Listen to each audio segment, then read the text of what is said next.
meant to be here. 1 minute I stood on the lot, men hollering mumbers as if I were livestock. The next, the foreman's voice had been set out, cornbread hard as rock, and a tin cup of water. He didn't meet my eyes as I entered, only muttered, "Eat." My hands trembled as I took the bread. That's when I noticed it, a small wooden cradle tucked in the corner, half covered with a cloth, empty but polished smooth, as if someone smoothed its edge often. He saw me staring and stiffened. "Don't ask," he said. I didn't, but the question burned hotter than the hearth. Whose child had once slept there? The next morning he hitched mule without exchanging words. I lingered in the doorway, unsure whether I was expected to follow. Finally he jerked his chin. "Come to town." The road back was rough. The mule plodded slower than the day before. My skirt gathered dust. My fingers fidgeted in my lap. He kept his gaze forward, silent. When we reached the general store, heads turned before the wagon halted. I felt it instantly, every stare heavy and sharp. Women's eyes narrowed, whispers snapped like kindling. Men leaned in their chairs, chewing and smirking. "That her?" I overheard. $5, someone snickered. "Cheaper than a mule," another grunted. Someone spat into the dirt.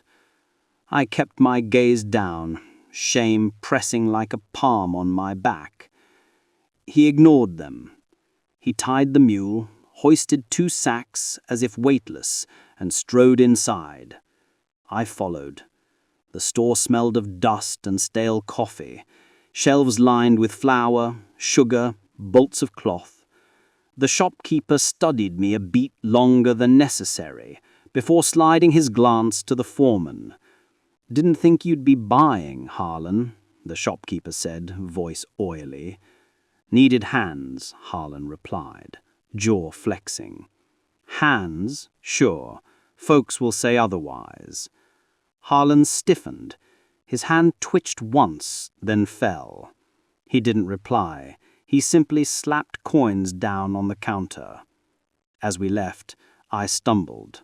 A boy, no more than 10, darted close and tugged my sleeve, whispering so fast I barely caught it. "Don't stay there. Women vanish on his place." His eyes were wide, frightened. And then he melted into the crowd. Cold settled in my stomach. I wanted to ask what he meant, but Harlan was already climbing in.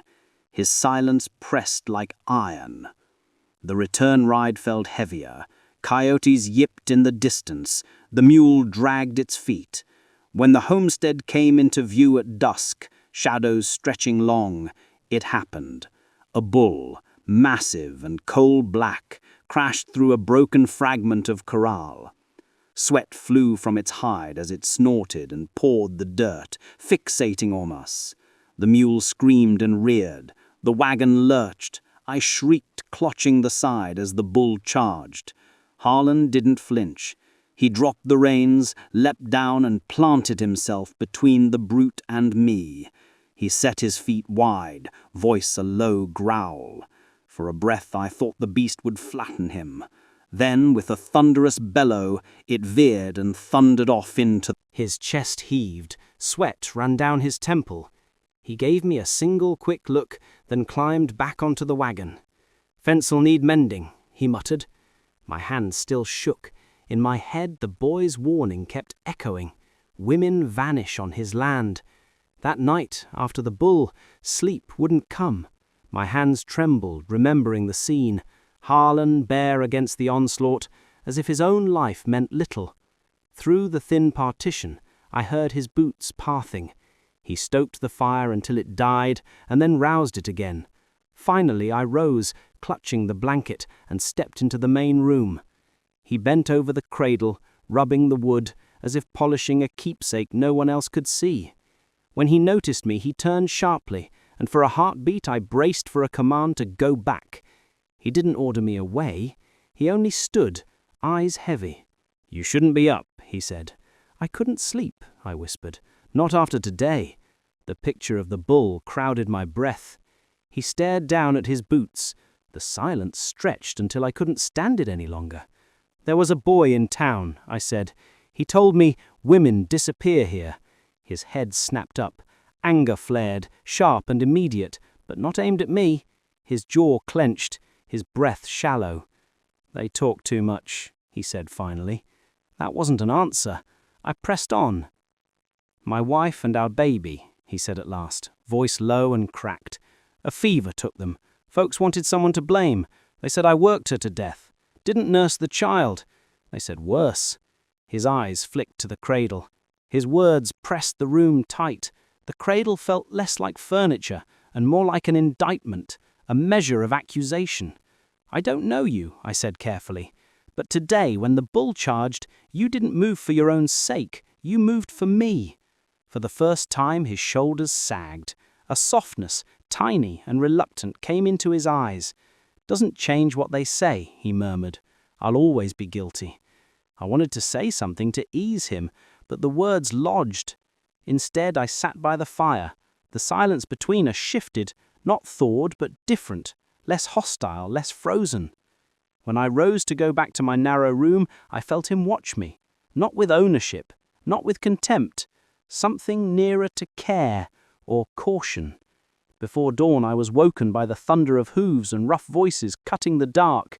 Men rode into the yard, 4 in number, rifles slung across saddles. One of them spat. "Harlan, we know she's in there. You can't hide her forever." Harlan was already at the door, rifle in hand, jaw set. For a moment my fear turned inward, not of him, but of those outside. The men on horseback sounded drunk with anger. Horses stomped, snorted, their shadows long across the yard. I stood at the window, fingers twisting the curtain. Harlan shouldered the rifle and stood in the open. "Stay inside," he said without looking back. "You can't face them alone." His eyes flicked to me. They were sharp and then gentled. "They're not after you. They're after me. Always were." The boy's whisper shivered in my memory. Women disappear. My fear wasn't only for him. It was for me too. He opened the door. The night breathed in cold. "You men have ridden far enough," he called. His voice rang out steadier than I'd heard it. One rider laughed. "We don't take orders from you, Harlan. Word is you bought yourself another hand. Maybe we'll see if she works better for us." Blood rushed to my face. My nails dug into my palms. Harlan stepped down in the yard, rifle held low but ready. "You'll leave," he said. The rider spat. "Or what? You gonna shoot us?" The word shoot hung in the air, and the men shifted, uneasy. Rumor and fear held sway out here. I couldn't stay hidden. I pushed the door wide and walked onto the porch. My knees shook, but my voice didn't.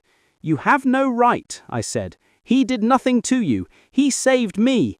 If you want to fight, look me in the eye." The riders stared. A defiant woman wasn't what they'd expected.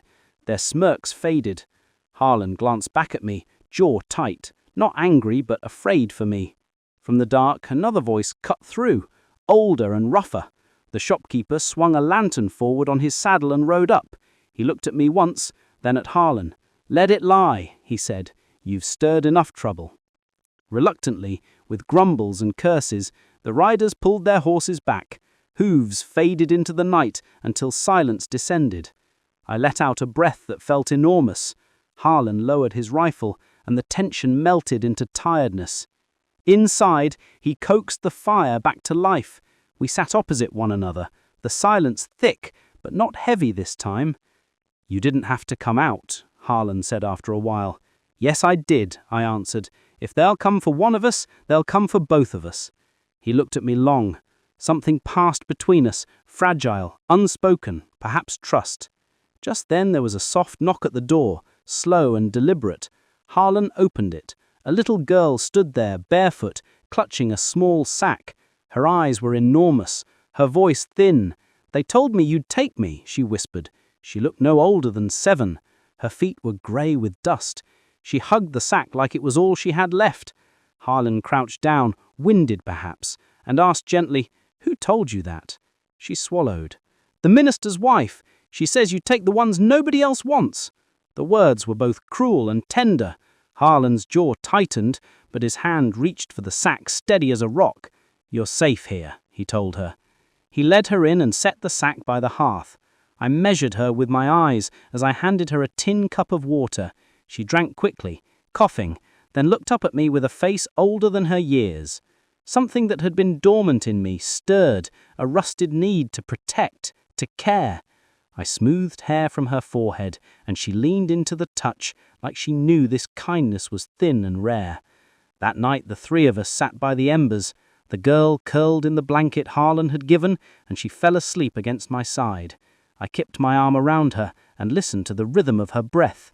Harlan watched quietly. In the firelight, his face looked different, softer, stripped of the hardness the town ascribed to him. "They'll come again," he murmured. "Men like that don't stop." "Then we'll meet them together," I said. He frowned as if he doubted me, then shifted. "You don't know what you say. They'll call you names. They'll spit. They'll say worse." "I've been called worse," I replied, voice steady. "She deserves better. So do you." The silence that followed wasn't empty. It was full of choice. Harlan looked once at the cradle. For the first time, he didn't turn from it in shame. He rose, took it up, and set it by the fire. "She'll need it," he said simply. My throat tightened, not from grief now, but from a strange new thing, hope. The next days weren't easy.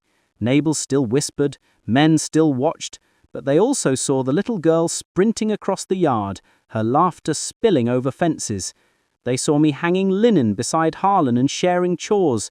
They saw him crack a smile at supper when she called him Papa. And bit by bit, the whispers lost their venom. One evening, as the sun slid behind the ridgeline, Harlan slipped a small carved ring into my palm, rough, smoothed by use, warm from his pocket. "I can't promise much, but I can promise this. We'll be a family if you'll have it."